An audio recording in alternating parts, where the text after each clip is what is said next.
ತಮ್ಮ ಕುರ್ಚಿ ಉಳಿಸಿಕೊಳ್ಳಲು ಯಾವುದೇ ಉಪಾಯ ಇಲ್ಲ, ತಾನು ಸೋತೆ ಅಂತ ಕುಳಿತಿದ್ದಾಗ ಈ ಶಕ್ತಿಗಳು, ಈ ಕಿಚನ್ ಕ್ಯಾಬಿನೆಟ್ನ ಶಕ್ತಿಗಳು, ಈ ದುಷ್ಟ ಶಕ್ತಿಗಳು ಇಲ್ಲ ಒಂದು ಉಪಾಯ ಇದೆ ಅಂತ ಸೂಚಿಸ್ತಾರೆ.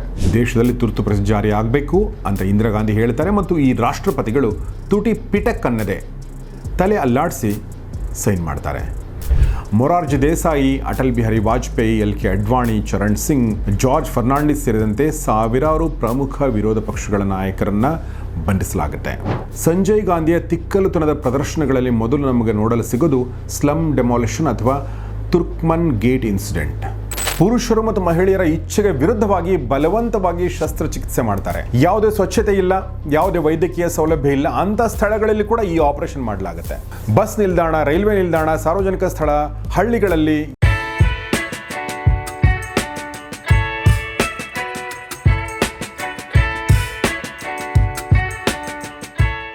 ಸ್ನೇಹಿತರೆ ನಮಸ್ಕಾರ, ಗೌರಿ ಶಕ್ಕಿ ಸ್ಟುಡಿಯೋ ಯೂಟ್ಯೂಬ್ ಚಾನಲ್ಗೆ ಸ್ವಾಗತ. ಎಮರ್ಜೆನ್ಸಿ ಕುರಿತಾದ 2ನೇ ಎಪಿಸೋಡ್ ಇದು. ನಿಮಗೆಲ್ಲ ಸ್ವಾಗತ. ಸ್ನೇಹಿತರೆ, ನೀವು ಭಸ್ಮಾಸುರನ ಕಥೆಯನ್ನು ಕೇಳಿರ್ತೀರಾ ಅಂತ ಅನ್ಕೋತೀನಿ. ಕಥೆ ಏನಿದೆ ಅಂದರೆ, ಸಿಂಪಲ್ ಆಗಿ ಹೇಳಬೇಕು ಅಂದರೆ, ಶಿವನು ಎಸೆದ ಭಸ್ಮದಿಂದ ಹುಟ್ಟಿ ಶಿವನಿಂದಲೇ ವರ ಪಡೆದ ವ್ಯಕ್ತಿ ಆತ. ಒಬ್ಬ ರಾಕ್ಷಸ. ಆತ ಯಾರ ಮೇಲೆ ಕೈ ಇಡ್ತಾನೋ ಅವರೆಲ್ಲ ಭಸ್ಮ ಆಗಲಿ ಅಂತ ಒಂದು ವರ ಪಡೆದು ಸಿಕ್ಕವ್ರ ಮೇಲೆ ಕೈ ಇಟ್ಟು ಭಸ್ಮ ಮಾಡಿ, ಕೊನೆಗೆ ಯಾರೂ ಸಿಗಲಿಲ್ಲ ಅಂತ ಯಾರನ್ನು ಭಸ್ಮ ಮಾಡಕ್ಕೆ ಹೊರಟಿದ್ದ ಹೇಳಿ ಈ ವ್ಯಕ್ತಿ? ಈ ಭಸ್ಮಾಸುರ ಶಿವನನ್ನೇ ಮುಗಿಸಲು ಹೊರಟಿದ್ದ ಈ ವ್ಯಕ್ತಿ. ಕೊನೆಗೆ ವಿಷ್ಣು ಮೋಹಿನಿ ಅವತಾರವನ್ನು ತಾಳಿ ಭಸ್ಮಾಸುರನಿಗೆ ಮರಳು ಮಾಡಿ ತನ್ನ ಕೈಯನ್ನು ತಾನೇ ತನ್ನ ತಲೆ ಮೇಲೆ ಇರಿಸಿಕೊಳ್ಳುವಂತೆ ಮಾಡಿ ಆತ ಭಸ್ಮ ಆಗುವಂತೆ ಮಾಡ್ತಾನೆ. ಎಂಥ ಒಳ್ಳೆ ಕಥೆ ಅಲ್ವಾ ಇದು? ಒಂದು ವರ ಹೇಗೆ ಶಾಪ ಆಗಬಹುದು ಅನ್ನೋದನ್ನು ತೋರಿಸುವಂಥ ಕಥೆ ಇದು. ಪುರಾಣದ ಕಥೆ ಆಗಿರ್ಬೋದು, ಆದರೂ ಕೂಡ ಇವತ್ತು ಕೂಡ ಇದರಿಂದ ಕಲಿಯುವಂಥ ಪಾಠಗಳು ಸುಮಾರಿವೆ. ಒಂದು ಏನಂದರೆ ಪವರ್ ಬಗ್ಗೆ. ಭಸ್ಮಾಸುರನಿಗೆ ಈಶ್ವರ ಕೊಟ್ಟದ್ದು ಒಂದು ಪವರ್, ಅದು ಆತನ ಕೈಯಲ್ಲಿತ್ತು ಮತ್ತು ಆ ಶಕ್ತಿ ಆತನ ಕೈಯಲ್ಲಿರೋ ತನಕ ಯಾರೂ ಏನು ಮಾಡೋಕ್ಕೆ ಸಾಧ್ಯ ಇರಲಿಲ್ಲ. ಆದರೆ ಯಾವಾಗ ಆ ಪವರ್, ಆ ಶಕ್ತಿ ಆತನ ತಲೆಗೆ ಏರ್ತೋ ಆಗ ಆ ಶಕ್ತಿ ಆತನಿಗೆ ಮುಳುವಾಯಿತು. ಕೈಯಲ್ಲಿ ಇರಬೇಕಾದ ಪವರ್ ತಲೆಗೆ ಹೋದ್ಮೇಲೆ ಅದು ರಾಕ್ಷಸ ಆಗಿರಲಿ, ದೇವತೆ ಆಗಿರಲಿ ಅಥವಾ ಮನುಷ್ಯನೇ ಆಗಿರಲಿ, ಎಲ್ಲರೂ ಸರ್ವಾಧಿಕಾರಿಗಳಾಗ್ತಾರೆ ಮತ್ತು ಬೇರೆಯವ್ರನ್ನ ನಾಶ ಮಾಡ್ತಾರೆ. ಕೊನೆಗೆ ತಾವು ನಾಶ ಆಗ್ತಾರೆ. ಸ್ನೇಹಿತರೆ, ನಾವು ಮಾತಾಡ್ತಾ ಇದ್ದದ್ದು ತುರ್ತು ಪರಿಸ್ಥಿತಿಯ ಬಗ್ಗೆ, 1975 ಬಗ್ಗೆ. ತುರ್ತು ಪರಿಸ್ಥಿತಿ ಅಂದರೆ ಎಮರ್ಜೆನ್ಸಿ ಯಾಕೆ ಬಂತು ನಮ್ಮ ದೇಶದಲ್ಲಿ ಅನ್ನೋದನ್ನು ನಿನ್ನೆ ನಾವು ತಿಳಿದ್ವಿ. ಆದರೆ ಇವತ್ತಿನ ಎಪಿಸೋಡಲ್ಲಿ ಎಮರ್ಜೆನ್ಸಿ ಹೇರಿದ ನಂತರ ನಮ್ಮ ದೇಶದಲ್ಲಿ ಏನಾಯಿತು ಅನ್ನೋದನ್ನು ನೋಡೋಣ. ಪ್ರಾಯಶಃ ಭಯಾನಕ ಘಟನೆಗಳನ್ನ ನೀವು ಪ್ರಾಯಶಃ ಕೇಳಿರ್ಲಿಕ್ಕಿಲ್ಲ, ಅನುಭವಿಸೋದು ತುಂಬ ದೂರದ ಮಾತು. ಹಾಗಾದರೆ ಬನ್ನಿ ಏನೆಲ್ಲ ಆಯಿತು ಅನ್ನೋದನ್ನು ನೋಡೋಣ.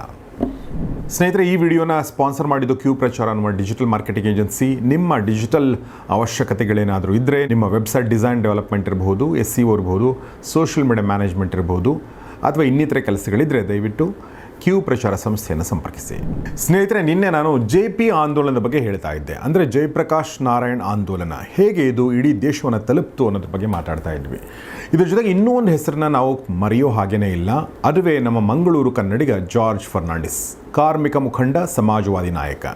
1974ರಲ್ಲಿ ಇವರು ಅಖಿಲ ಭಾರತ ರೈಲ್ವೆ ಮುಷ್ಕರ ಆರಂಭಿಸ್ತಾರೆ.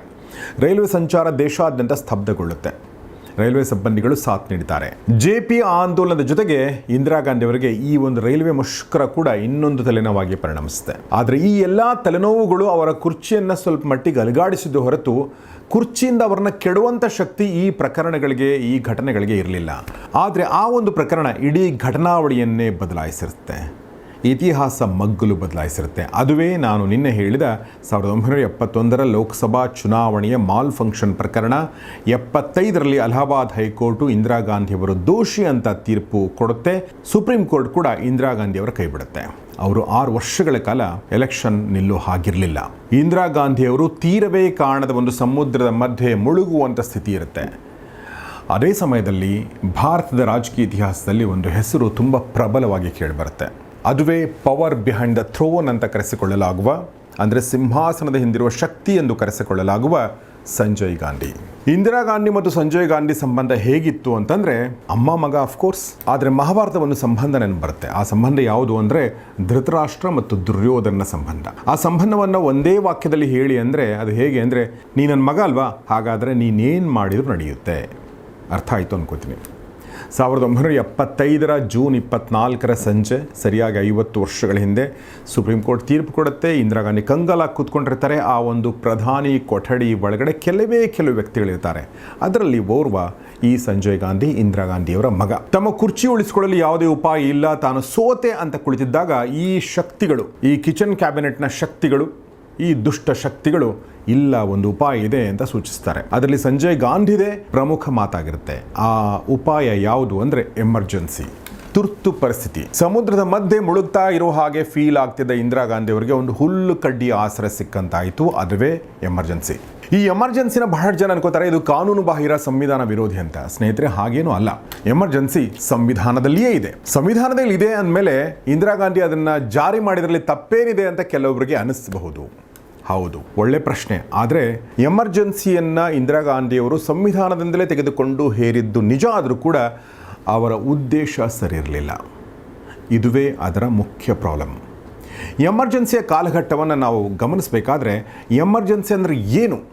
ಸಂವಿಧಾನದ 13ನೇ ಭಾಗದಲ್ಲಿ ಆರ್ಟಿಕಲ್ 352ರಿಂದ 360ರವರೆಗೆ ತುರ್ತು ಪರಿಸ್ಥಿತಿ ಅಥವಾ ಎಮರ್ಜೆನ್ಸಿ ಸಂಬಂಧಪಟ್ಟಂತೆ ಏನೆಲ್ಲ ಹೇಳಲಾಗಿದೆ ಬನ್ನಿ ಒಂದ್ಸಲ ಗಮನಿಸೋಣ. ಸಂವಿಧಾನದ ಪ್ರಕಾರ ಎಮರ್ಜೆನ್ಸಿ ಅಂದರೆ, ತುರ್ತು ಪರಿಸ್ಥಿತಿ ಅಂದರೆ ದೇಶದಲ್ಲಿ ಅನ್ಯೂಜುವಲ್ ಮತ್ತು ಗಂಭೀರ ಸ್ಥಿತಿಗಳು ಉದ್ಭವಿಸಿದಾಗ ಸರ್ಕಾರಕ್ಕೆ ದೇಶದ ಭದ್ರತೆ, ಸಾರ್ವಭೌಮತ್ವ, ಏಕತೆ ಮತ್ತು ಪ್ರಜಾಪ್ರಭುತ್ವವನ್ನು ಕಾಪಾಡಲು ವಿಶೇಷ ಅಧಿಕಾರ ನೀಡುವಂಥ ಒಂದು ಸಾಂವಿಧಾನಿಕ ವ್ಯವಸ್ಥೆ. ಸಾಮಾನ್ಯ ಆಡಳಿತ ವ್ಯವಸ್ಥೆ ಹೊರತಾಗಿ ಕೇಂದ್ರ ಸರ್ಕಾರ ಅತಿ ಹೆಚ್ಚು ಅಧಿಕಾರವನ್ನು ಕೇಂದ್ರೀಕರಿಸಿಕೊಳ್ಬಹುದು. ಅಂದರೆ ಎಲ್ಲ ಅಧಿಕಾರಗಳನ್ನು ತನ್ನಲ್ಲಿಯೇ ತಗೋಬಹುದು. ಪ್ರಜೆಗಳ ಮೂಲಭೂತ ಹಕ್ಕುಗಳನ್ನು ತಾತ್ಕಾಲಿಕವಾಗಿ ಅಮಾನತುಗೊಳಿಸುವ ಅಧಿಕಾರವನ್ನು ಇದು ಹೊಂದಿರುತ್ತೆ. ತುರ್ತು ಪರಿಸ್ಥಿತಿಯಲ್ಲಿ 3 ವಿಧಿಗಳನ್ನಾಗಿ ನಮ್ಮ ಸಂವಿಧಾನ ವಿಂಗಡಣೆ ಮಾಡಿದೆ. ಮೊದಲನೇದಾಗಿ ರಾಷ್ಟ್ರೀಯ ತುರ್ತು ಪರಿಸ್ಥಿತಿ. ನಾವು ಮಾತಾಡ್ತಿರೋದು ಇದೆ. ಇದು ಭಾರತೀಯ ಸಂವಿಧಾನದ 352ನೇ ವಿಧಿಯಲ್ಲಿ ಬರುತ್ತೆ. ಯಾವುದೇ ಇಡೀ ದೇಶ ಅಥವಾ ದೇಶದ ಯಾವುದೇ ಭಾಗದ ಭದ್ರತೆಗೆ ಅಪಾಯ ಉಂಟಾದಾಗ ಇದನ್ನು ಘೋಷಣೆ ಮಾಡಲಾಗುತ್ತೆ. ಯಾವಾಗ ಘೋಷಣೆ ಮಾಡಲಾಗುತ್ತೆ ಅನ್ನೋದ್ರ ಬಗ್ಗೆ ಕೂಡ ಸಂವಿಧಾನ ತಿಳಿಸುತ್ತೆ. ಯುದ್ಧ ನಡೆದರೆ, ಬಾಹ್ಯ ಆಕ್ರಮಣ ಉಂಟಾದರೆ, ಇಂಟರ್ನಲ್ ಡಿಸ್ಟರ್ಬೆನ್ಸ್ ಅಂದರೆ ಆಂತರಿಕ ಅಶಾಂತಿ ಉಂಟಾದರೆ ಈ ರಾಷ್ಟ್ರೀಯ ತುರ್ತು ಪರಿಸ್ಥಿತಿಯನ್ನು ಹೇರಲಾಗುತ್ತೆ. ಈ ಇಂಟರ್ನಲ್ ಡಿಸ್ಟರ್ಬೆನ್ಸ್ ಅನ್ನುವ ಶಬ್ದವೇ 1975ರ ತುರ್ತು ಪರಿಸ್ಥಿತಿಗೆ ಮೂಲಾಕ್ಷರ ಆಗಿತ್ತು ಅಥವಾ ಮೂಲ ಕಾರಣ ಆಗಿತ್ತು. ಯಾಕೆಂದರೆ ಇಂದಿರಾ ಗಾಂಧಿಯವರು ಇದೇ ಒಂದು ಇಂಟರ್ನಲ್ ಡಿಸ್ಟರ್ಬೆನ್ಸ್ ಅನ್ನೋ ಶಬ್ದವನ್ನೇ ಮುಂದಿಟ್ಟುಕೊಂಡು ತುರ್ತು ಪರಿಸ್ಥಿತಿಯನ್ನು ಹೇಳ್ತಾರೆ. ಮುಂದೆ ಈ ಶಬ್ದವನ್ನು ಬದಲಿಸಿ 44ನೇ ತಿದ್ದುಪಡಿಯನ್ನು ತಂದು ಇಂಟರ್ನಲ್ ಡಿಸ್ಟರ್ಬೆನ್ಸ್ ಶಬ್ದದ ಬದಲಿಗೆ ಸಶಸ್ತ್ರ ದಂಗೆ ಎಂದು ಸೇರಿಸಲಾಯಿತು. ಯಾಕೆಂದರೆ 75ರ ಸಮಯದಲ್ಲಿ ಯಾವುದೂ ಸಶಸ್ತ್ರ ದಂಗೆ ಆಗಿರಲಿಲ್ಲ. ಈ ರಾಷ್ಟ್ರೀಯ ತುರ್ತು ಪರಿಸ್ಥಿತಿಯನ್ನು ನಮ್ಮ ದೇಶದಲ್ಲಿ ಒಟ್ಟಾರೆ 3 ಬಾರಿ ಹೇರಲಾಗಿದೆ. ಭಾಳಷ್ಟು ಜನ ಅಂದ್ಕೊಂಡಿದ್ರೆ ಒಂದೇ ಬಾರಿ ಅಂತ. ಇಲ್ಲ, 75ರ ಮುಂಚೆ ಕೂಡ 2 ಬಾರಿ ಹೇರಲಾಗಿತ್ತು. ಮೊದಲನೇ ಬಾರಿಗೆ ಇಂಡೋ ಚೀನಾ ಯುದ್ಧ 1962ರಲ್ಲಿ, ಎರಡನೆಯದು 1971ರ ಇಂಡೋ ಪಾಕ್ ಯುದ್ಧದ ಸಮಯದಲ್ಲಿ, ಮೂರನೇದು 75ರ ಎಮರ್ಜೆನ್ಸಿ ಮೂಲಕ. ಇನ್ನು ಎರಡನೇದು ರಾಜ್ಯದ ತುರ್ತು ಪರಿಸ್ಥಿತಿ ಅಥವಾ ರಾಷ್ಟ್ರಪತಿ ಆಡಳಿತ. ಆರ್ಟಿಕಲ್ 356 ಇದನ್ನು ಮಾತಾಡುತ್ತೆ. ಅಂದರೆ ಒಂದು ನಿರ್ದಿಷ್ಟ ರಾಜ್ಯದಲ್ಲಿ ಸಾಂವಿಧಾನಿಕ ಯಂತ್ರ ವಿಫಲಗೊಂಡಾಗ, ಸರ್ಕಾರ ಕುಸಿದು ಹೋದಾಗ, ಬಹುಮತ ಇಲ್ಲದೇ ಇದ್ದಾಗ ಅಥವಾ ಇನ್ನಿತರ ಕಾರಣಗಳಿಂದಾಗಿ ರಾಜ್ಯ ಸರ್ಕಾರವನ್ನು ಇಲ್ಲಿ ವಜಾಗೊಳಿಸಲಾಗುತ್ತೆ ಮತ್ತು ರಾಜ್ಯದ ಆಡಳಿತವನ್ನು ರಾಷ್ಟ್ರಪತಿಗಳು ಅಥವಾ ಅವರ ಪ್ರತಿನಿಧಿಯಾದ ರಾಜ್ಯಪಾಲರು ವಹಿಸಿಕೊಳ್ತಾರೆ. ಆದರೆ ಈ ಸಂದರ್ಭದಲ್ಲಿ ನಾಗರಿಕರ ಮೂಲಭೂತ ಹಕ್ಕುಗಳ ಮೇಲೆ ಯಾವುದೇ ಪರಿಣಾಮ ಬೀರೋದಿಲ್ಲ. ಯಥಾ ಪ್ರಕಾರ ಜೀವನ ಸಾಗ್ತಾ ಇರುತ್ತೆ. ಮುಖ್ಯಮಂತ್ರಿಗಳು ಇರೋದಿಲ್ಲ ಅಷ್ಟೇ. ನಾವು ಕರ್ನಾಟಕದಲ್ಲಿ ಕೂಡ ಹಲವು ಬಾರಿ ರಾಷ್ಟ್ರಪತಿ ಆಡಳಿತವನ್ನು ನೋಡಿದ್ದೀವಿ. ಭಾಳಷ್ಟು ರಾಜ್ಯಗಳು ಕೂಡ ನೋಡಿವೆ. ಇನ್ನು ಮೂರನೇದು ಆರ್ಥಿಕ ತುರ್ತು ಪರಿಸ್ಥಿತಿ. ಈ ತುರ್ತು ಪರಿಸ್ಥಿತಿಯನ್ನು ಆರ್ಟಿಕಲ್ 360 ತಿಳಿಸ್ಕೊಡುತ್ತೆ. ಇದು ಏನಂದರೆ ದೇಶದ ಆರ್ಥಿಕ ಸ್ಥಿರತೆ ಅಥವಾ ಸಾಲಕ್ಕೆ ಗಂಭೀರ ಬೆದರಿಕೆ ಎದುರಾದಾಗ ಇದನ್ನು ಘೋಷಣೆ ಮಾಡಲಾಗುತ್ತೆ. ಆದರೆ ಈ ಘೋಷಣೆಯನ್ನು ಜಾರಿ ಮಾಡಲು ರಾಷ್ಟ್ರಪತಿಗಳಿಗೆ ಆರ್ಥಿಕ ಅಸ್ಥಿರತೆಯ ಮನವರಿಕೆ ಆಗಬೇಕು. ಈ ಆರ್ಥಿಕ ತುರ್ತು ಪರಿಸ್ಥಿತಿ ಏನಾದರೂ ಜಾರಿಯಾದರೆ ಏನು ಪರಿಣಾಮ ಬೀರುತ್ತೆ?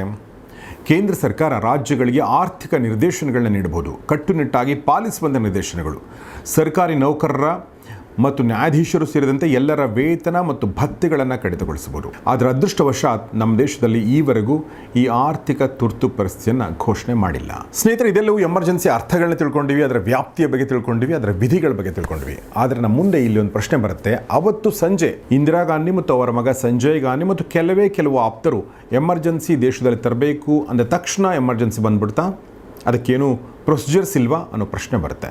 ತುರ್ತು ಪರಿಸ್ಥಿತಿನ ಹೇರಿಕೆ ಮಾಡಬೇಕು ಅಂತಂದರೆ ರಾಷ್ಟ್ರಪತಿಗಳ ಒಪ್ಪಿಗೆ ಬೇಕೇ ಬೇಕು. ಆದರೆ ರಾಷ್ಟ್ರಪತಿಗಳ ಮುಂದೆ ಈ ಎಮರ್ಜೆನ್ಸಿ ಪತ್ರ ಹೋಗೋ ಮೊದಲು ಕೂಡ ಕೆಲವು ಕಾರ್ಯವಿಧಾನಗಳಿರ್ತವೆ. ಅದು ಏನು ಅಂದರೆ, ದೇಶಕ್ಕೆ ಕೆಡಕು ತರುವ ಘಟನೆಗಳು ನಡೀತಾ ಇವೆ ಅನ್ನೋದು ಸರ್ಕಾರದ ಗಮನಕ್ಕೆ ಬಂದರೆ ಮೊದಲಿಗೆ ಪ್ರಧಾನಿ ತನ್ನ ಸಚಿವ ಸಂಪುಟ ಜೊತೆಗೆ ಚರ್ಚೆ ಮಾಡಬೇಕು, ನಂತರ ರಾಷ್ಟ್ರಪತಿಯವರನ್ನ ಭೇಟಿ ಮಾಡಬೇಕು.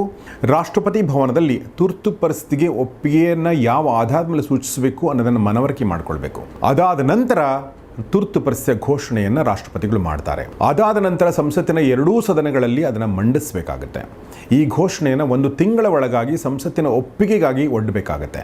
ಒಂದು ವೇಳೆ ಸಂಸತ್ತಿನ ಅಧಿವೇಶನ ಜಾರಿಯಲ್ಲಿ ಇರದೇ ಇದ್ದರೆ ರಾಷ್ಟ್ರಪತಿಗಳ ಘೋಷಣೆ ನಂತರ ಸಂಸತ್ತು ಯಾವಾಗ ಕರೆಯಲ್ಪಡುತ್ತೋ ಆಗ ತಕ್ಷಣ ಅನುಮೋದನೆಯನ್ನು ಪಡ್ಕೊಳ್ಬೇಕಾಗತ್ತೆ. ಸಂಸತ್ತು ಒಪ್ಪಿಗೆ ಕೊಟ್ಟ ನಂತರ ತುರ್ತು ಪರಿಸ್ಥಿತಿ 6 ತಿಂಗಳವರೆಗೆ ಜಾರಿಯಲ್ಲಿರುತ್ತೆ. ಮತ್ತೆ ಇದನ್ನು ಸಂಸತ್ತಿನ ಅನುಮೋದನೆಯೊಂದಿಗೆ ವಿಸ್ತರಣೆ ಮಾಡಬಹುದು.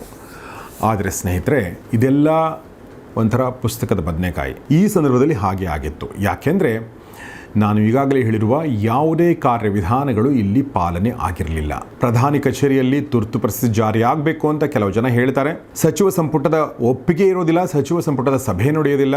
ರಾತ್ರೋರಾತ್ರಿ ಪ್ರಧಾನಿ ಇಂದಿರಾ ಅವರು ರಾಷ್ಟ್ರಪತಿ ಫಕ್ರುದ್ದೀನ್ ಅಲಿ ಅಹಮದ್ ಅವರನ್ನ ಭೇಟಿ ಮಾಡಲು ಹೋಗ್ತಾರೆ. ದೇಶದಲ್ಲಿ ತುರ್ತು ಪರಿಸ್ಥಿತಿ ಜಾರಿ ಆಗಬೇಕು ಅಂತ ಇಂದಿರಾ ಗಾಂಧಿ ಹೇಳ್ತಾರೆ ಮತ್ತು ಈ ರಾಷ್ಟ್ರಪತಿಗಳು ತುಟಿ ಪಿಟಕ್ಕನ್ನದೆ ತಲೆ ಅಲ್ಲಾಡಿಸಿ ಸೈನ್ ಮಾಡ್ತಾರೆ. 21 ತಿಂಗಳ ರಾಷ್ಟ್ರೀಯ ತುರ್ತು ಪರಿಸ್ಥಿತಿಗೆ ಸೈನ್ ಮಾಡ್ತಾರೆ. ಪ್ರಶ್ನೆ ಉದ್ಭವಗೊಳ್ಳೋದು, ಯಾಕೆ ರಾಷ್ಟ್ರಪತಿಗಳು ಹೀಗೆ ಹಿಂದೆ ಮುಂದೆ ಯೋಚನೆ ಮಾಡದೆ ಇದಕ್ಕೆ ಒಪ್ಪಿಗೆ ನೀಡಿದ್ರು ಅಂತ. ಈ ಪ್ರಶ್ನೆಗೆ ಈಗಲೂ ಉತ್ತರ ಸಿಕ್ಕಿಲ್ಲ. ಈ ಒಂದು ವಿಷಯ ಹಾಗೆ ಇನ್ನೂ ರಹಸ್ಯವಾಗಿಯೇ ಉಳಿದಿದೆ.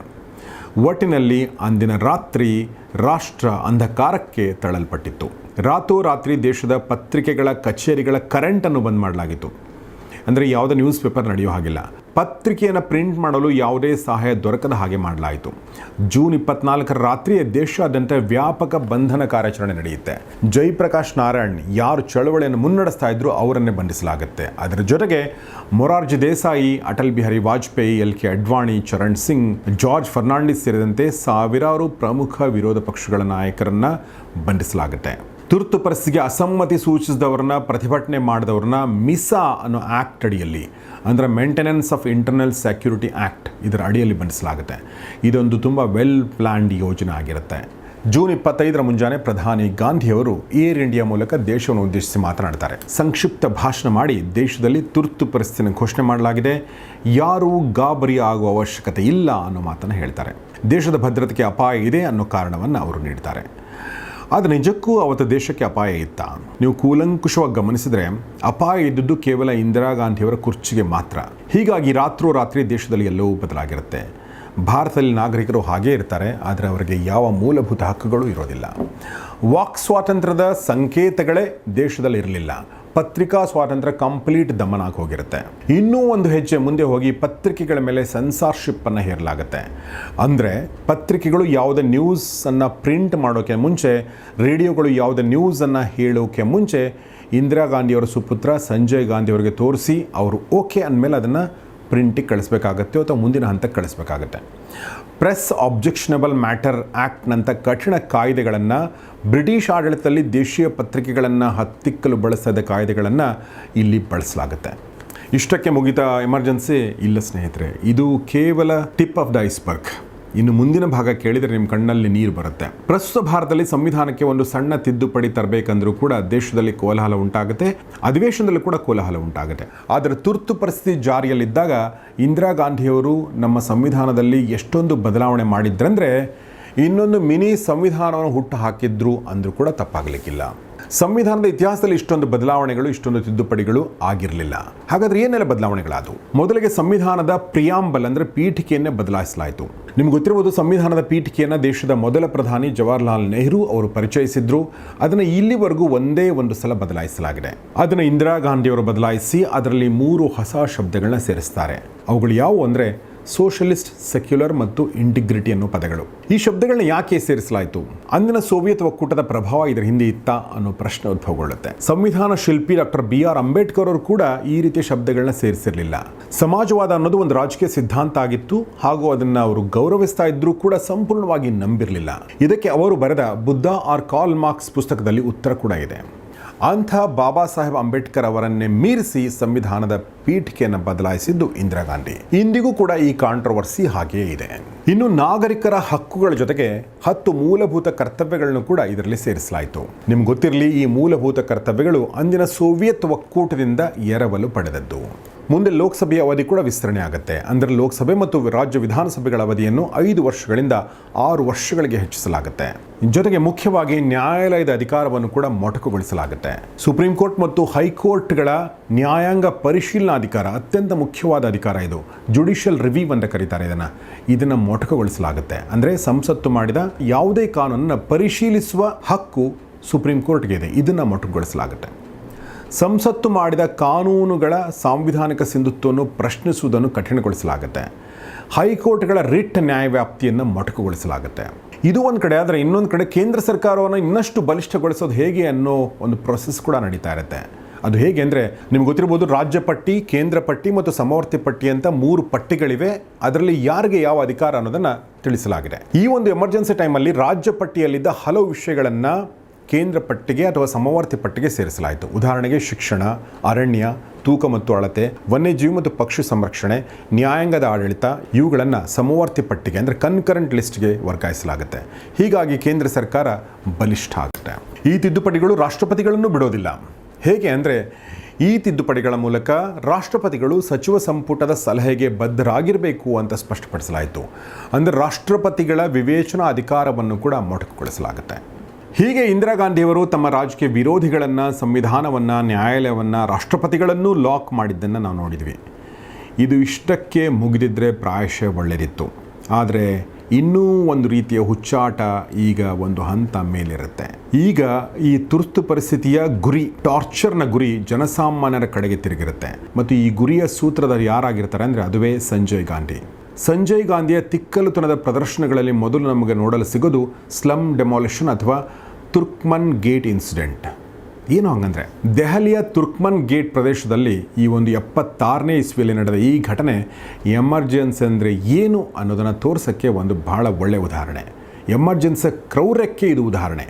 ಈ ಪ್ರದೇಶ ಹಳೆ ದೆಹಲಿಯ ಪ್ರದೇಶ, ಜನನಿಬಿಡ ಮುಸ್ಲಿಂ ಬಹುಸಂಖ್ಯಾತ ಸ್ಲಮ್ ಆಗಿತ್ತು. ಆದರೆ ಇದನ್ನು ಸೌಂದರ್ಯೀಕರಣ ಅಂದರೆ ಸೌಂದರ್ಯವನ್ನು ಜಾಸ್ತಿ ಮಾಡಬೇಕು ನಗರದ್ದು ಅನ್ನೋ ಹೆಸರಿನಲ್ಲಿ ಮತ್ತು ಜನಸಂಖ್ಯಾ ನಿಯಂತ್ರಣದ ಹೆಸರಿನಲ್ಲಿ ಸ್ಲಮ್ಗಳನ್ನ, ಈ ಸ್ಲಮ್ಮನ್ನು ತೆರವುಗೊಳಿಸಬೇಕು ಅಂತ ಸರ್ಕಾರ ನಿರ್ಧಾರ ಮಾಡುತ್ತೆ. ಹಾಗಾದರೆ ಸರ್ಕಾರ ಏನು ಮಾಡ್ತು? ಯಾವುದೇ ಪೂರ್ವ ಸೂಚನೆ ನೀಡದೆ, ಯಾವುದೇ ಪರ್ಯಾಯ ವ್ಯವಸ್ಥೆ ಮಾಡದೆ ಸಾವಿರಾರು ಗುಡಿಸಲುಗಳನ್ನ ಮತ್ತು ಸಾವಿರಾರು ಸಣ್ಣ ಸಣ್ಣ ವ್ಯಾಪಾರಿ ಮಳಿಗೆಗಳನ್ನು, ಅಂಗಡಿಗಳನ್ನು ಬೇಸಿಕಲಿ ಬುಲ್ಡೋಸರ್ಗಳ ಮೂಲಕ ನೆಲಸಮ ಮಾಡಲಾಗುತ್ತೆ. ಸಂಜಯ್ ಗಾಂಧಿ ಸ್ವತಃ ಈ ಕಾರ್ಯಾಚರಣೆಗಳನ್ನು ಮೇಲ್ವಿಚಾರಣೆ ಮಾಡ್ತಾ ಇದ್ದು ಮತ್ತು ಅಧಿಕಾರಿಗಳ ಮೇಲೆ ಒತ್ತಡ ಹೇರ್ತಾ ಇದ್ರು. ಒಂದು ವೇಳೆ ಅಲ್ಲಿನ ನಿವಾಸಿಗಳೇನಾದರೂ ಪ್ರತಿರೋಧ ವ್ಯಕ್ತಪಡಿಸಿದರೆ, ಪ್ರತಿಭಟನೆ ಮಾಡಿದರೆ ಸಂಜಯ್ ಗಾಂಧಿ ಪೊಲೀಸರನ್ನ ಮುಂದೆ ಬಿಡ್ತಾ ಇದ್ರು. ಹೀಗಾಗಿ ಹಿಂಸಾಚಾರ ಕೂಡ ನಡೀತಾ ಇತ್ತು. ತುರ್ಕ್ಮನ್ ಗೇಟ್ನಲ್ಲಿ ತಮ್ಮ ಮನೆಗಳನ್ನು ರಕ್ಷಿಸಿಕೊಳ್ಳಲು ಯತ್ನಿಸಿದ ನಿವಾಸಿಗಳು ಮತ್ತು ಪೊಲೀಸರ ಮಧ್ಯೆ ತೀವ್ರ ಘರ್ಷಣೆ ನಡೆಯುತ್ತೆ ಮತ್ತು ಪ್ರತಿಭಟನಾಕಾರರ ಮೇಲೆ ಗುಂಡು ಕೂಡ ಹಾರಿಸಲಾಗುತ್ತೆ. ಎಷ್ಟು ಜನ ಸತ್ತಿದ್ದಾರೆ ಅನ್ನೋದ್ರ ಬಗ್ಗೆ ಯಾವುದೇ ಸ್ಪಷ್ಟ ಮಾಹಿತಿ ಇಲ್ಲ. ಆದರೂ ಕೂಡ 100 ಜನ ಮೃತಪಟ್ಟಿರಬಹುದು ಅನ್ನೋ ಅಂದಾಜಿದೆ. ಅನೇಕ ಶವಗಳನ್ನು ರಹಸ್ಯವಾಗಿ ವಿಲೇವಾರಿ ಮಾಡಲಾಯಿತು ಅನ್ನೋದನ್ನು ವರದಿಗಳು ಸೂಚಿಸ್ತವೆ. ಇದು ಒಂದಾದರೆ ಸಂಜಯ್ ಗಾಂಧಿಯ ಮೂರ್ಖತನದ ಅಥವಾ ಬರ್ಬರತೆಯ ಪರಾಕಾಷ್ಠೆ ನೋಡಬೇಕು ಅಂದರೆ ನಾವು ಇನ್ನೊಂದು ಕಾರ್ಯಕ್ರಮ ನೋಡಬೇಕು. ಆ ಕಾರ್ಯಕ್ರಮದ ಹೆಸರು ಫೋರ್ಸ್ಡ್ ಸ್ಟೆರಿಲೈಸೇಷನ್ ಅಥವಾ ಬಲವಂತದ ಸಂತಾನಹರಣ. ಪ್ರಾಯಶಃ ಇಂದಿನ ಯುಗದಲ್ಲಿ, ಇಂದಿನ ಜನ್ರೇಷನ್ ಇದನ್ನು ಯೋಚನೆ ಕೂಡ ಮಾಡೋಕ್ಕೆ ಸಾಧ್ಯ ಇಲ್ಲ ಅನಿಸುತ್ತೆ. ಏನು ಹಾಗಂದರೆ ಅದಕ್ಕಿಂತ ಮುಂಚೆ ಈ ಸಂಜಯ್ ಗಾಂಧಿ ಅಂದರೆ ಯಾರು ಅಂತ ನಾವು ಒಂದ್ಸಲ ಗಮನಿಸಿದ್ರೆ, ಸಂಜಯ್ ಗಾಂಧಿಯವರು ಇಂದಿರಾ ಗಾಂಧಿಯವರ ಪುತ್ರ ಅಷ್ಟೇ. ಅಧಿಕೃತವಾಗಿ ಸರ್ಕಾರದ ಯಾವುದೇ ಹುದ್ದೆಯಲ್ಲಿರಲಿಲ್ಲ, ಅವರು ಮಿನಿಸ್ಟರ್ ಆಗಿರಲಿಲ್ಲ, ಏನೂ ಆಗಿರಲಿಲ್ಲ. ಆದರೆ ಪ್ರಧಾನಿಗಿಂತ ಜಾಸ್ತಿ ಅಧಿಕಾರವನ್ನು ಮತ್ತು ಪ್ರಭಾವವನ್ನು ಅವರು ಹೊಂದಿದ್ರು. ಇಂದಿರಾ ಗಾಂಧಿಯವರು ಚುನಾವಣೆಗಿನ ಮುಂಚೆ ಗರೀಬಿ ಹಟಾವೋ ಅನ್ನೋ ಒಂದು ಪ್ರೋಗ್ರಾಮಲ್ಲಿ 20 ಅಂಶಗಳ ಒಂದು ಕಾರ್ಯಕ್ರಮ ಅಂತಂದಿದ್ರು. ಅದರಲ್ಲಿ ಒಂದು ಕಾರ್ಯಕ್ರಮ ಏನಾಗಿತ್ತು ಅಂದರೆ ಜನಸಂಖ್ಯಾ ನಿಯಂತ್ರಣ. ಈ ಉದ್ದೇಶವನ್ನು ಈಡೇರಿಸಲು ದೇಶಾದ್ಯಂತ ಬೃಹತ್ ಪ್ರಮಾಣದ ಬಲವಂತದ ಸಂತಾನಹರಣ ಕಾರ್ಯಕ್ರಮವನ್ನು ಜಾರಿಗೆ ತರಲಾಯಿತು. ಇದು ತುರ್ತು ಪರಿಸ್ಥಿತಿಯ ಅತ್ಯಂತ ವಿವಾದಾತ್ಮಕ, ಅಮಾನುಷ ಮತ್ತು ಮಾನವ ಹಕ್ಕುಗಳ ತೀವ್ರ ಉಲ್ಲಂಘನೆ ಘಟನೆ. ಸ್ನೇಹಿತರೆ, ನಿಮಗೆ ಗೊತ್ತಿರುತ್ತೆ, ಬ್ಯಾಂಕ್ಗಳಲ್ಲಿ, ಇನ್ಶೂರೆನ್ಸ್ ಸೆಕ್ಟರ್ಗಳಲ್ಲಿ ಅಥವಾ ಬೇರೆ ಬೇರೆ ಬಿಸ್ನೆಸ್ಗಳಲ್ಲಿ ಟಾರ್ಗೆಟನ್ನು ಕೊಡಲಾಗುತ್ತೆ. ಇಷ್ಟು ಬಿಸ್ನೆಸ್ ಮಾಡಬೇಕು, ಇಷ್ಟು ಕ್ಲೈಂಟ್ಗಳನ್ನ ತರಬೇಕು, ಈ ಥರ ಒಂದು ಟಾರ್ಗೆಟನ್ನು ಕೊಡಲಾಗುತ್ತೆ. ಟಾರ್ಗೆಟನ್ನು ಕೊಟ್ಟು ಪ್ರೆಷರ್ ಕೂಡ ಕ್ರಿಯೇಟ್ ಮಾಡಲಾಗುತ್ತೆ. ಆದರೆ ಈ ಒಂದು ಬಲವಂತದ ಸಂತಾನಹರಣ ಕಾರ್ಯಕ್ರಮದಲ್ಲಿ ಕೂಡ ಸಂಜಯ್ ಗಾಂಧಿಯವರು ಸರ್ಕಾರಿ ನೌಕರರಿಗೆ ಟಾರ್ಗೆಟ್ ನೀಡಿದರು. ಸರ್ಕಾರವು ಜನಸಂಖ್ಯಾ ನಿಯಂತ್ರಣದ ಗುರಿಗಳನ್ನ ನಿಗದಿಪಡಿಸುತ್ತೆ ಮತ್ತು ಇದರಲ್ಲಿ ಯಾರೆಲ್ಲ ಇನ್ವಾಲ್ವ್ ಆಗಿರ್ತಾರೆ, ಜಿಲ್ಲಾಧಿಕಾರಿಗಳು, ಪೊಲೀಸರು, ಶಿಕ್ಷಕರು, ಪಂಚಾಯತ್ ಸದಸ್ಯರು ಸೇರಿದಂತೆ ಎಲ್ಲ ಸರ್ಕಾರಿ ಅಧಿಕಾರಿಗಳಿಗೆ ಈ ಗುರಿಗಳನ್ನ ತಲುಪಲೇಬೇಕು ಅಂತ ಕಡ್ಡಾಯ ಸೂಚನೆ ನೀಡಲಾಗಿತ್ತು. ಅಕಸ್ಮಾತ್ ಗುರಿ ತಲುಪದೇ ಇದ್ದರೆ ನಿಮ್ಮ ಸಂಬಳ ತಡೆ ಹಿಡಿತೀವಿ, ನಿಮ್ಮ ಪ್ರಮೋಷನ್ ಸಿಗೋದಿಲ್ಲ, ನೀವು ಕೆಲಸ ಕೂಡ ಕಳೆದುಕೊಳ್ಬೇಕಾಗತ್ತೆ ಅನ್ನೋ ಒಂದು ಬೆದರಿಕೆಯನ್ನು ಒಡ್ಡಲಾಗಿತ್ತು. ಸೊ ಹೀಗಾಗಿ ಈ ಸರ್ಕಾರಿ ನೌಕರರು ಏನು ಮಾಡಿದ್ರು ಗೊತ್ತಾ, ಯಾವ ಮಾರ್ಗವನ್ನು ಕೂಡ ಬಿಡಲಿಲ್ಲ. ಇವರು ಪುರುಷರು ಮತ್ತು ಮಹಿಳೆಯರ ಇಚ್ಛೆಗೆ ವಿರುದ್ಧವಾಗಿ ಬಲವಂತವಾಗಿ ಶಸ್ತ್ರಚಿಕಿತ್ಸೆ ಮಾಡ್ತಾರೆ. ಯಾವುದೇ ಸ್ವಚ್ಛತೆ ಇಲ್ಲ, ಯಾವುದೇ ವೈದ್ಯಕೀಯ ಸೌಲಭ್ಯ ಇಲ್ಲ ಅಂತ ಸ್ಥಳಗಳಲ್ಲಿ ಕೂಡ ಈ ಆಪರೇಷನ್ ಮಾಡಲಾಗುತ್ತೆ. ಬಸ್ ನಿಲ್ದಾಣ, ರೈಲ್ವೆ ನಿಲ್ದಾಣ, ಸಾರ್ವಜನಿಕ ಸ್ಥಳ, ಹಳ್ಳಿಗಳಲ್ಲಿ ಎಲ್ಲಿ ಜನ ಸಿಗ್ತಾರೆ ಅವ್ರನ್ನ ಬಲವಂತವಾಗಿ ಗಾಡಿಗಳಲ್ಲಿ ಕೂಡ ಹಾಕೊಂಡು ದನಗಳ ಥರ ಅವ್ರನ್ನ ಆಸ್ಪತ್ರೆಗೆ ತೆಗೆದುಕೊಂಡು ಹೋಗ್ಲಾಗ್ತಾ ಇತ್ತು ಮತ್ತು ಸಂತಾನಹರಣ ಚಿಕಿತ್ಸೆನ ಮಾಡಲಾಗ್ತಾ ಇತ್ತು. ಕೆಲವು ಕಡೆ ಅಂತೂ ಸರ್ಕಾರಿ ಸೌಲಭ್ಯಗಳನ್ನ ಪಡಿಬೇಕು ಅಂದರೆ, ಪಡಿತರ ಚೀಟಿ ಪಡಿಬೇಕು ಅಂದರೆ, ನೀರಿನ ಸಂಪರ್ಕ ಪಡಿಬೇಕು ಅಂದರೆ, ವಿದ್ಯುತ್ ನಿಮ್ಗೆ ಬೇಕು ಅಂದರೆ ಸಂತಾನಹರಣ ಚಿಕಿತ್ಸೆ ನೀವು ಮಾಡಿಕೊಳ್ಳೇಬೇಕು ಅನ್ನೋದನ್ನು ಕಡ್ಡಾಯ ಮಾಡಲಾಯಿತು. ಮದುವೆ ಆಗದಿರೋ ತರುಣರಿರ್ಬೋದು, ಮಕ್ಕಳಿಲ್ಲದಿರಬಹುದು, ವಯಸ್ಸಾದವರು ಕೂಡ ಸಂತಾನಹರಣ ಶಸ್ತ್ರಚಿಕಿತ್ಸೆಗೆ ಒಳಪಡಿಸಿದ ಹಲವು ಘಟನೆಗಳು ವರದಿಯಾಗ್ತವೆ. ಪೊಲೀಸರು ಮತ್ತು ಅಂದಿನ ಯುವ ಕಾಂಗ್ರೆಸ್ ಕಾರ್ಯಕರ್ತರು ಸಂಜಯ್ ಗಾಂಧಿಯವರ ನೇರ ನಿಯಂತ್ರಣದಲ್ಲಿದ್ದರು ಮತ್ತು ಈ ದೌರ್ಜನ್ಯಗಳಲ್ಲಿ ಸಕ್ರಿಯವಾಗಿ ಪಾಲ್ಗೊಂಡ್ರು ಅನ್ನೋ ಎಲ್ಲ ವರದಿಗಳು ನಮಗೆ ಸಿಗ್ತವೆ. ಇಲ್ಲಿ ಆದ ಅನಾಹುತಗಳನ್ನ ನೋಡಿದರೆ ನಿಜಕ್ಕೂ ಮೈ ಜುಮ್ಮನ್ನುತ್ತೆ, ಬೇಸರ ಆಗುತ್ತೆ. ಲಕ್ಷಾಂತರ ಜನ, ವಿಶೇಷವಾಗಿ ಬಡವರು, ಹಿಂದುಳಿದವರು, ಗ್ರಾಮೀಣ ಪ್ರದೇಶದವರು ಈ ಒಂದು ಬಲವಂತದ ಶಸ್ತ್ರಚಿಕಿತ್ಸೆಯಿಂದ ತೀವ್ರವಾದ ಆಘಾತಕ್ಕೊಳಗಾಗ್ತಾರೆ. ಮಾನಸಿಕ ಆಘಾತ ಮತ್ತು ದೈಹಿಕ ಆಘಾತ. ಭಾಳಷ್ಟು ಜನ ಸರಿಯಾದ ಚಿಕಿತ್ಸೆ ಸಿಗದೆ ಸಾಕಷ್ಟು ಸಮಸ್ಯೆಗಳನ್ನ, ಆರೋಗ್ಯ ಸಮಸ್ಯೆಗಳನ್ನ ಎದುರಿಸ್ತಾರೆ.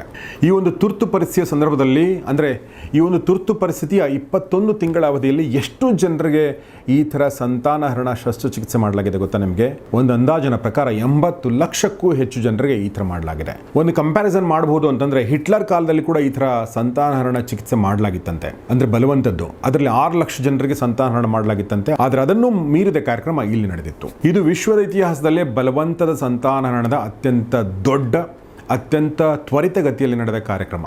ಆದರೆ ಈ ದಾಖಲೆ ನೋಡಿದರೆ, ಈ ದಾಖಲೆ ಹಿಂದೆ ಸಾವುಗಳ ಸಂಖ್ಯೆ ಕೂಡ 100 ಅಂದರೆ ಈ ಸಂದರ್ಭದಲ್ಲಿ, ಅಂದರೆ ಈ ಶಸ್ತ್ರಚಿಕಿತ್ಸೆ ಸಂದರ್ಭದಲ್ಲಿ ಸಾವಿರಾರು ಜನ ಸತ್ತೋಗ್ತಾರೆ, ಆರೋಗ್ಯ ಸಮಸ್ಯೆಗಳನ್ನ ಎದುರಿಸ್ತಾರೆ. ಕೆಲವು ಮೂಲಗಳ ಪ್ರಕಾರ ಈ ಸಂಖ್ಯೆ 2000ರಿಂದ 8000ಕ್ಕೂ ಹೆಚ್ಚು ಇರಬಹುದು ಅನ್ನೋದನ್ನು ನಾವು ಕಾಣಬಹುದು. ಒಟ್ಟಿನಲ್ಲಿ ಸಂಜಯ್ ಗಾಂಧಿ ಎಂಬ ಹುಚ್ಚು ಯುವರಾಜನ ಕ್ರೂರ ಕೆಲಸ ಇದಾಗಿತ್ತು. ಆದರೆ ಧೃತರಾಷ್ಟ್ರನ ಪಾತ್ರದಲ್ಲಿದ್ದ ಇಂದಿರಾ ಗಾಂಧಿಯವರು ಮಾತ್ರ ಕಣ್ಣು ಮುಚ್ಚಿಕೊಂಡೇ ಕುಳಿತಿದ್ರು. ಮಗನ ಆಟಾಟೋಪಕ್ಕೆ ನಿಯಂತ್ರಣ ಹೇರಲು ಯಾವುದೇ ಪ್ರಯತ್ನವನ್ನು ಮಾಡಲಿಲ್ಲ, ಅಥವಾ ಮಾಡಿದರೂ ಕೂಡ ಅದು ಫಲ ಅಂತೂ ನೀಡಲಿಲ್ಲ. ಆದರೆ ಇದೆಲ್ಲವನ್ನು ನಮ್ಮ ಭಾರತೀಯ ಮತದಾರ ಗಮನಿಸ್ತಾ ಇದ್ದ. ಆತ ಮಾತಾಡದೇ ಇರಬಹುದು, ಆತ ತನ್ನ ಆಕ್ರೋಶವನ್ನು ತೋರಿಸಿಕೊಳ್ಳದೇ ಇರಬಹುದು, ಆದರೆ ಒಂದು ಅವಕಾಶ ಆತನಿಗೂ ಬಂದೇ ಬರುತ್ತೆ ಅಲ್ವಾ?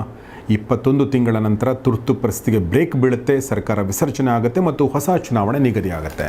1977ರ ಲೋಕಸಭಾ ಚುನಾವಣೆ. ತುರ್ತು ಪರಿಸ್ಥಿತಿ ಹೇರಿದ ಕಾಂಗ್ರೆಸ್ ಸರ್ಕಾರಕ್ಕೆ ಮತದಾರ ಏನು ಉಡುಗೊರೆ ಕೊಡ್ತಾನೆ? ಸದಾ ಗೆಲುವು ಕಂಡಿದ್ದ ಕಾಂಗ್ರೆಸ್ ಪಕ್ಷಕ್ಕೆ ತೀವ್ರ ಮುಖಭಂಗ ಉಂಟಾಗುತ್ತೆ ಈ ಚುನಾವಣೆಯಲ್ಲಿ. ಮೊಟ್ಟ ಮೊದಲ ಬಾರಿಗೆ ದೇಶದಲ್ಲಿ ಕಾಂಗ್ರೆಸ್ಸೇತರ ಸರ್ಕಾರ ಅಧಿಕಾರಕ್ಕೆ ಬಂದಿರುತ್ತೆ. ಕಾಂಗ್ರೆಸ್ ಪಕ್ಷ ಅಧಿಕಾರ ಕಳ್ಕೊಳ್ಳುತ್ತೆ, ಕೇವಲ 154 ಸ್ಥಾನಗಳಲ್ಲಿ ಮಾತ್ರ ಗೆಲ್ಲುತ್ತೆ. ಜನತಾ ಪಕ್ಷ 295 ಸ್ಥಾನಗಳನ್ನ ಗೆದ್ದು ಅಧಿಕಾರಕ್ಕೆ ಬರುತ್ತೆ. ಖುದ್ದು ಇಂದಿರಾ ಗಾಂಧಿಯವರು ರಾಯ್ಬರೇಲಿಯಲ್ಲಿ ಸೋತಿರ್ತಾರೆ, ಅವರ ಪುತ್ರ ಸಂಜಯ್ ಗಾಂಧಿ ಅಮೇಠಿಯಲ್ಲಿ ಸೋತಿರ್ತಾರೆ.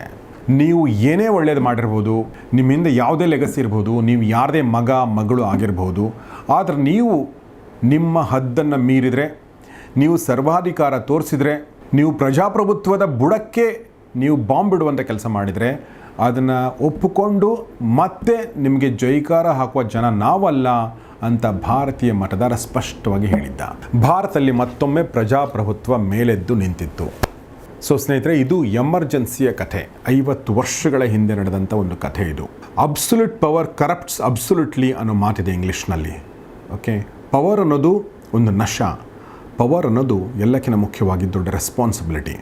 ಆದರೆ ಅಬ್ಸಲ್ಯೂಟ್ ಪವರ್ ಬಂದಾಗ ಕೆಲವೊಂದು ಸಲ ಮನುಷ್ಯರು ಕೂಡ ರಾಕ್ಷಸರಾಗಿ ಬದಲಾಗ್ತಾರೆ.